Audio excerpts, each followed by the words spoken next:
খাবারটা দেখতেছেন, এই খাবারের জন্য আমার শাশুড়ি আমারে যেভাবে অপমানটা করছে সহ্য করবে না কেউ। চলেন আজকে আপনাদেরকে দেখাই আমি এই বড়াটা কিভাবে বানাইছি।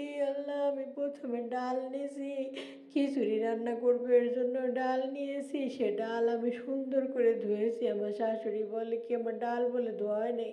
তারপর আমি গরম পানি দিয়ে ভিজাই রাখছি ডালগুলো। এই যে দেখতে পাচ্ছেন সজনা পাতা, এটা কি আমি পারতে পারি? গাছ থেকে সজনে পাতা পেরে নিয়ে আসছি। তারপরে খিচুড়ি রান্নার প্রসেসিংগুলো সব কেটে নিয়েছি তাড়াতাড়ি।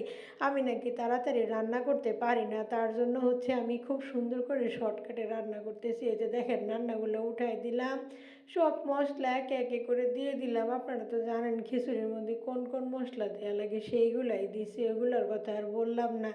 দুঃখেই বাসি না, তো ডিটেলস কেমনে বলবো বলেন? এত কাজ করি তারপরও কয় আমি বলে কোনো কাজই করি।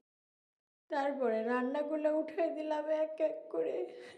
আপনারা বলবেন যে আমি কেন কাঁদতেছি, কাঁদবো না কেন? মানুষে যদি তিন বেলা এত কথা শুনে তাহলে কি মানুষ কেমনে মানুষের মন মানসিকতা ভালো থাকে কন? এই যে চালগুলা ভাইজে দিছি প্রেশার কুকারে উঠাই দেবো তাড়াতাড়ি হওয়ার জন্য।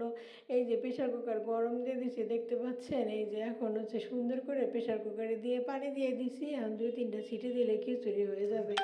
এদিকে আমি বড়াগুলো খুব সুন্দর করে বানানোর জন্য প্রসেসিং নিয়ে নিয়েছি।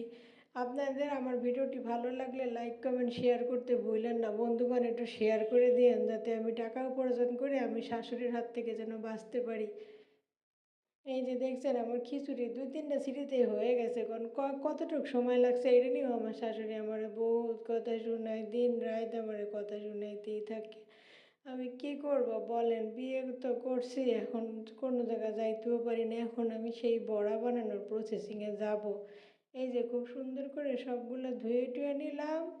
এখন হচ্ছে এগুলো ডালের সঙ্গে একসঙ্গে সব ব্লেন্ড করে নেব, কারণ পাটায় বাটতে গেলে আরও দেরি হয়ে যাবে, তখন আরও বেশি কথা শোনাবে। তার জন্য তাড়াতাড়ি করে বড়াগুলো বানিয়ে নেই যাতে বেশি কথা না শুনতে হয়। তার মেয়ে জামাই আসছে, মেয়ে আসছে, তাদেরকে খাওয়াবে, এর জন্য ছেলের বউদেরকে দিয়ে এভাবে কষ্ট করে বানায়।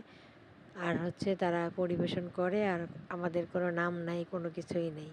তো দেখতে পাচ্ছেন এখানে ডিম ফাটিয়ে নিয়েছি আমি ডালের এবং সজনে পাতার ইয়ের মধ্যে আমি একটু কর্নফ্লাওয়ারও দিয়ে দিয়েছি যাতে যাতে একটু মুসমুসে হয়ে যায়। তো এভাবে করে হাত দিয়ে টিপে টিপে, যেহেতু একটু নরম হয়ে গেছে এর জন্য হচ্ছে চামচের উপর রাখতেছি।